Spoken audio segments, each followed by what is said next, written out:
What is going on, ICEPACK Nation? Welcome to another episode of Tuffy Talk here. We are excited today here as we got something a little bit different here because as I'm sure you probably do know, coming up here this Monday night, we got the Frozen Finley Game, NC State versus UNC in Carter Finley Stadium on the Frozen Puddle on Carter Finley Field itself. It's going to be insane to say the least. So we got with us here today the captain of the ICEPACK, Victor Hugo. Hugo, thanks for visiting us here, my man.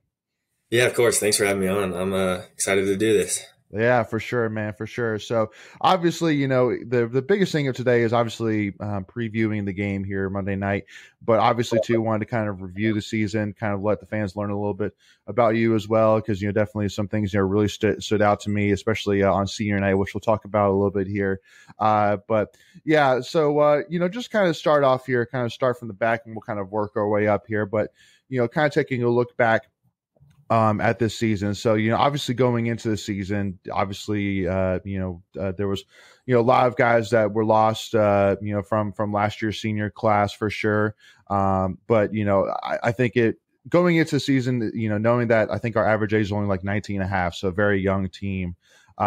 You know, what was, you know, your kind of, well, first of all, I guess let's kind of even take a step back even further.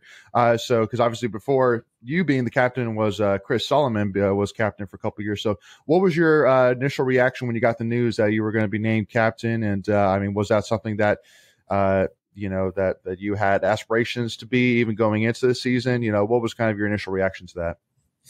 Yeah. I mean, I definitely always like taking a leadership role.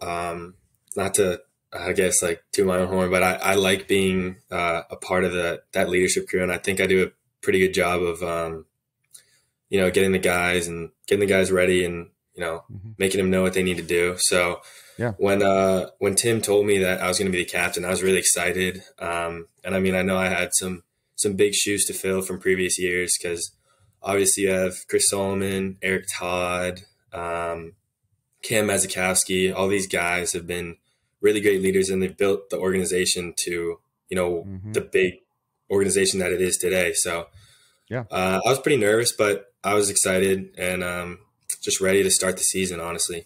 Absolutely. Well, and obviously, kind of jumping into season, it started off on a fast pace, having to face Liberty at their own house for sure. Which I mean, Liberty has always been, you know, one of the, I mean, really good teams that NC State ICEPACK have faced on a yearly basis. So, you know, kind of take me through in terms of, you know, what did you feel, you know, kind of going into the season, were the expectations that this team had set for herself at the beginning of the season? And then how do you feel that you guys did kind of starting off the season in terms of, you know, from a growth perspective and from a performance perspective? Yeah, so obviously when we started the season, we kind of had the same objectives that we always do. We wanted to win ACCs, we wanted to go to regionals, and then make it to nationals. And, you know, going into the season, as you said, we did lose a lot of guys. We lost a lot of our top scorers, Parker Zarek, Riley Johnson, Chris Solomon. So we did have a young team. They kind of didn't know what to expect. And then we always play Liberty that first weekend. It's always a good test to just get us going because they're obviously a super good team. Yeah. So we have to be hot right out the gate. But, yeah, so the goals were the same. But unfortunately, the first half of the season didn't go as planned. We kind of started a little bit too slow, kind of dug ourselves in a hole. But this second semester, we've finally been able to turn it up, win some games, and unfortunately didn't get the ACC title, but we still have regionals and hopefully nationals. Yeah. Well, especially, I mean, just like you were saying, I mean, at one point during the season, you guys were 6-12, but you ended the season actually with a winning record of 15-13 heading into the playoffs. So definitely, and again, it goes to show, and because you know, I know for myself, probably a lot of fans were at the backyard brawl at PNC Arena versus UNC, and you know, and to be honest, because again, a little bit of background about myself. I mean, again, I started playing hockey when I was 7, played defense just like yourself, Hugo, and loved it, and played all the way through most of high school, and even played some adult league and refereed for 8 years. So been very involved with ice hockey during my childhood and years for sure. So, but so to me, from my opinion, the UNC game of the backyard brawl, it just kind of seemed like that the whole ICEPACK team was just kind of playing on its heels. Like, you know, it just seemed that, UNC was for most of the game was just the aggressor and just, really putting the pressure on, I think it was Isaac Toyer who played that game. Yeah. And, but then, just a couple of, bounces went our way against UNC, and we, fought back into it, coming back from being down 3-0 to, being only one goal away from tying it. What was your kind of initial reaction, from that game? And, did you kind of come out with a little bit of juice, which I feel like kind of led to this quick turnaround, to be like, we were down 3-0, but then, we turned it around in third period and we're only one goal away from getting this thing tied and heading to overtime. Yeah, for sure. So, I mean, starting back with, we've always had a big rivalry with UNC, but previous years, we've always had like a lot more skill than them. But this year, they really stepped it up, and the games between us have always been pretty good. So I think, it's tough because since we've always been kind of dominant in those games, it was different to see them take the lead and have the lead. So, yeah. And we knew at that point, once we lost that game at PNC, we knew that our season was really on the brink of being done. If we went into next semester and we started losing more, we probably wouldn't have a ranking to go to regionals. We would have been the last seed in the ACC. So things weren't looking good. So we kind of just bear down, realized that our backs were against the wall and we have to turn the season around. And thankfully we did. Some guys stepped up and we were able to get some wins under our belt. So what was, was there ever any kind of like player meetings per se? Like, what would you say was, kind of the driving force? So was it just simply just that everybody just understood where they were from, a situational perspective? Yeah, we definitely had some meetings. We had some meetings all throughout the first semester, especially just to figure out, what was going on, because we couldn't seem to figure out our scoring situation. We were getting a ton of chances, but we just couldn't really convert. So we kept having those meetings, and then obviously PNC's at the end of November, so we get the month of December off, and we use that to really just reset. We had some practices during that time, but we kind of just took a break. Just hit the reset button to come back fresh and hot for that first showcase in January. Yeah. So in that kind of, kind of taking a pause here to kind of help understand, because it's something which even I want to kind of understand a little bit more as well. But obviously it's definitely a little bit unique with your, with the scheduling for ice hockey, where you kind of have two sessions kind of almost of a sort, or two parts to your season, where you have, the late fall, early winter season, and then you have the early spring season, where you pick up in January. So like, is there anything that kind of goes into it in terms of like, is there a reason necessarily behind that? Or like, just, is it just kind of a way, kind of how it works out that if you wanted to play this much hockey, if you want to play 30 something games, that it just doesn't really work to fit it all in one piece per se? Like, is there a reason for that break in December? The main reason for that break is mostly due to the school year. Since we are a club sport, we have a lot of our guys, and most of our guys are from the area, but a decent amount are, from out of town, like myself. And especially the freshmen, when school's over, they have to head home for the winter because the dorms close, obviously. So it's mainly just that, because we wouldn't have all our guys during winter break. So it's just nice that we get that break. They can go back home, relax, and then once school starts up again, once the dorms open, they just kind of resume the season. Okay. And actually too, that's actually kind of a great thing too. So where are you originally from? And, what's your hockey background? Kind of give us a little bit of insight in terms of your history before NC State. Yeah, for sure. So I'm from Arlington, Virginia. It's just a city right outside DC. And, I started playing hockey when I was like 5 years old. Started playing, since we're so close to where the Caps play, I actually was playing youth hockey in a lot of their programs. And I ultimately ended up playing AAA for the Washington Little Caps up until my U18 year. And then I didn't decide to play. I didn't want to play juniors. I kind of just wanted to go to school and get my education right. So I was just looking around for schools. I'm an engineer, so I was looking for good engineering schools. NC State came on the map. I saw the campus. I fell in love with it. It's beautiful. And then, I just decided to come here, and it's been great so far. Well, and just to confirm too, because you're a mechanical engineer, correct? Aerospace. Aerospace. Dang, that's crazy. Yeah, that's awesome. Yeah. And so what got you? And so, I know this isn't really kind of an engineering podcast per se, but just for my own curiosity, since I graduated chemical engineering, what made you choose aerospace? In high school, I was just really interested in. I either wanted to be mechanical or aerospace because I was really interested in kind of that aspect.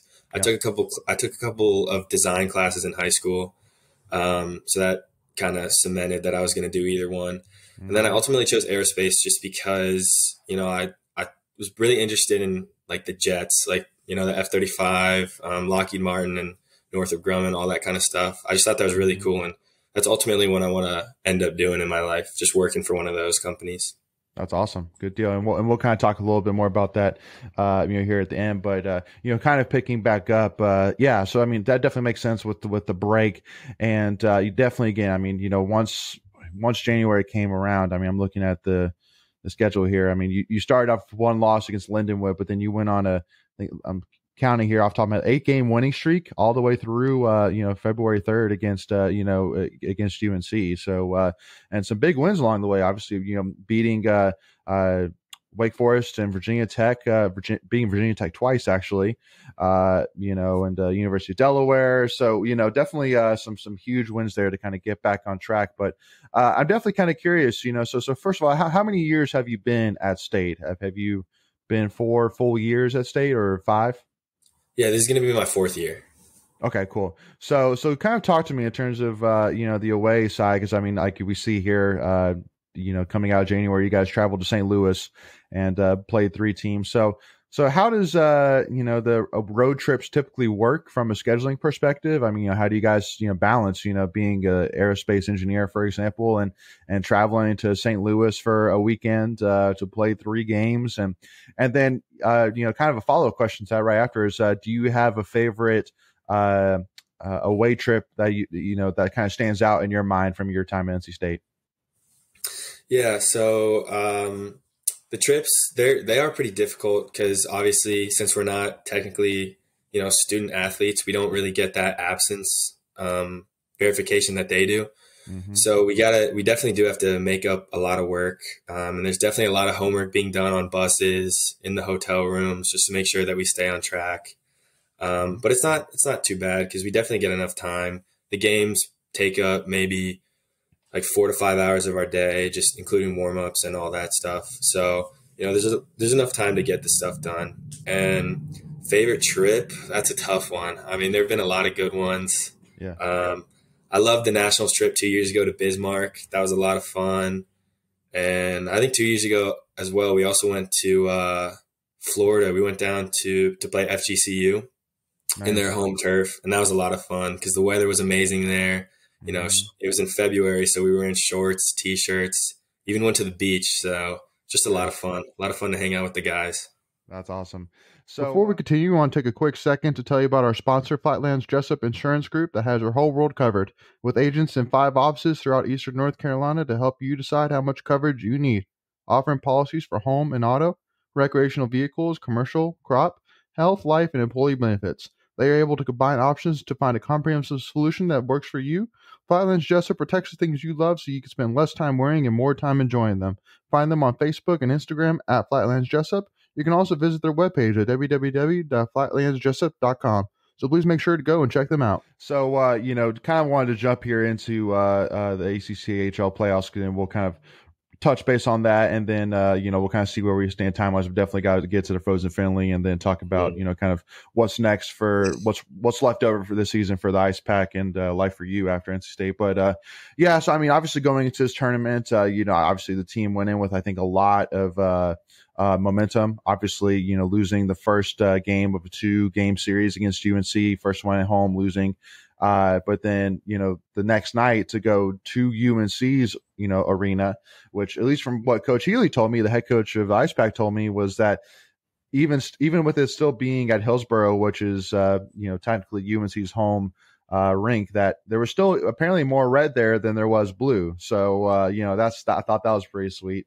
Mhm. But, kind of talk to me in terms of, because like I know talking to Coach Healy, we did our post game interview, and we said that this next game can say a lot. Will say a lot about this team. If you guys can, bounce back after losing, a tough one to UNC on your home ice, and then not even 24 hours later, bounce back and win a game against UNC to end the regular season on a high note and heading into the playoffs with some momentum, that's a tough challenge. I mean, to lose to your rival and then have to face your rival again that you have not beaten once this season, play them on their own ice, the last game of the regular season before playoffs, So, I mean, tell me a little bit about that locker room in terms of, I mean, what would you, like, if you had to, pinpoint a reason, for that turnaround, like, what would you kind of give it to? I mean, and you can even say leadership, feel free to give yourself a little bit of props a little bit there as well. But I mean, because that's tough. Like I'm saying, anybody who's played sports, I mean, laying out those things to come back against, that's tough for sure.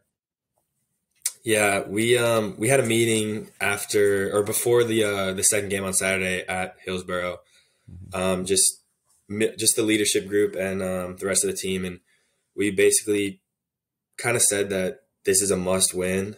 We knew our backs were against the wall, and we kind of were thinking that we're not going to lose 4 times this team. Like, we can't be doing that this season. We've beat them so many times throughout the previous years, and if we go 0-4 against this team, like it was just not good. None of us, it wasn't sitting well with any of us. So we kind of talked to the guys, and they had the same understanding as us. They had the same sentiment as us. They're understandable, and we kind of just all decided that we were gonna just dial in and we're gonna do everything we had to not lose that game. It just came down to basically just who wanted it more, and thankfully we did. Yeah, absolutely.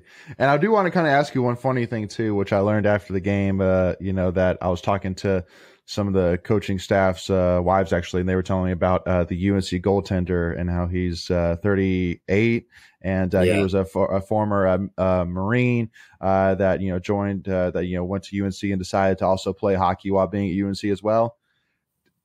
I mean, first of all, that's just kind of a crazy thing to wrap your head around, being like, like how this guy who's double probably everybody else's age is playing on the same team. And because honestly too, on top of that, I think he's only like technically a freshman or a sophomore. So he's technically, still got a couple years left.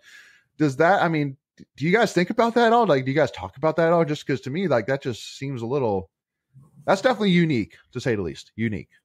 Yeah. When we first heard about it, we were definitely kind of shocked. I don't think any of us really believed it. Because, I mean, you don't really hear about a guy who's almost 40 years old playing club hockey. So we were definitely a little shocked. And yeah, we talk about it all the time. We know a couple of his weaknesses, so we think we can exploit them going further. But it's definitely something you don't see every day. That's for sure. Yeah. Absolutely. Yeah. And so again, obviously again, getting that huge win, heading, finishing off the regular season, heading into the ACCHL tournament, which, like we were saying, I mean, ICEPACK's won 4 in a row. So, definitely heading into Winston-Salem, heading into the tournament, there was definitely a lot of eyes on, the ICEPACK for sure. And, you come off strong and get a huge win over Virginia Tech 9-1, which was, expected, I think, in my eyes, at least for sure, against Virginia Tech team that you guys pretty much had control of the whole season. But then heading into the semifinals, on Saturday against Penn State, one of the things that really stood out to me was that Penn State had only played 22 games this season, which you guys played well over 30. And so, to me, it's kind of a risky thing. Now, I know that one thing, which is kind of interesting as well, and maybe this kind of can be a good point to talk about this, but Penn State is new this year to the division, correct? They just joined the ACCHL league. Am I correct on that? Yeah, this is their first year. Okay, cool. So, I mean, so how does it typically work? Because I've seen, and a lot of people said this, like, why is Penn State playing against us in the ACCHL? And then also too, because I've seen within the ACCHL that there's different divisions even as well. Can you kind of give for, even myself, just kind of get a little bit of a reminder, but for fans that don't know exactly how that works, just how that's all formatted, and everything like that. Yeah. So this is actually the first year of this 2-division format. Because the commissioner of the ACC is always trying to make the league better, and it has been. We've been ourselves. And it's not the commissioner of the ACC overall, because the ACCHL is not technically an ACC division because we're not a Yeah. varsity sport, correct? So Hmm. okay, Yeah, cool, that's gotcha, correct. cool. Go ahead. But yeah, we've just been trying to get more competition and better teams in the ACC. And when Penn State and Rowan both decided to join, they made a split division. So they took what they thought to be, I guess, the top teams in the ACCHL and the bottom teams in the ACCHL, and they kind of split them. So there's 6 in the top, and I think there might be 10 in the bottom. I'm not Well, sure. I do think they have a little bit more. okay. But for our division, the top 2 teams in the ACCHL were to get a bye on that Friday, so which was Penn State and UNC. Mm-hmm. And then the bottom 4 would play, and then Mm-hmm. it'd go into the semis and then the finals. But yeah, that is their first year, and they came in. I've heard because they couldn't get a win in their previous league, and they thought they could get a win in the ACCHL. And, when we played them, we knew it was going to be a tough game. We knew it was probably going to be low scoring just because they're a really solid team. They got solid D, solid systems, and a good goaltender. So we knew we were going to have to battle, and it was kind of just whoever made the first mistake was probably going to lose. And, unfortunately, they scored on us in the second, and we had some chances, but we weren't able to capitalize on any of them. Yeah, no, absolutely. And one thing too, which I do want to kind of ask a little bit here too, but going into the Penn State game, obviously Coach Healy gave me the honor of coming in and giving you guys the starting lineup before the game, and just kind of get a little bit of background. Coach Healy, I literally messaged him the whole season, be like, hey, what can I do? When can I announce the starting lineup to a team, whatever? And it was always that I just can never message early enough to get on the schedule before somebody else had taken it. And so finally I messaged Coach Ely right when the ACHL tournament times were announced. I was like, hey, my wife can be there Saturday. My wife and I can be there Saturday. Can I do it then? He was like, yeah, that's cool. And of course, from the moment he agreed to it, he was like, but you gotta bring energy though. You gotta bring energy. And literally, yeah, just every single time I talked to him, just gotta bring energy. And then even when we got there and I, said, Coach Ely, hey, I'm here, let me know when I need to go back. He was like, all right now, but you got to bring that energy now. And I was like, oh my God, I'm like, Coach, like the more you say it, the more it just makes me just okay, just be careful what you wish for. Cause I'm going to let it unload now that you keep saying that.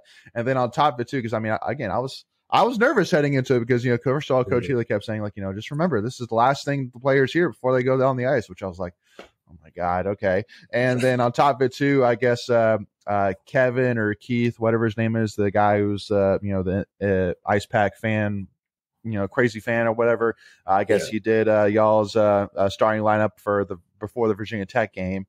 And Coach Healy, right before we went to the locker room, said, "Yeah, Kevin or Keith, whatever his name is, did it for us yesterday. Did a really good job." And so, which I'm like, Coach, you're killing me. So that just made me even more nervous. On top of it, knowing that I had this this expectation going into it as well, and literally on Saturday driving there, my wife could tell you, I was just fit to be tied, just because literally I was going in my head because I didn't know how long I had, I didn't know if you said you have 30 seconds or you have 2 minutes or something like that. And so I had all these different things I want to touch on, even had general ideas okay, if he gives me 30 seconds, I'm going to talk this much or say this, they say that.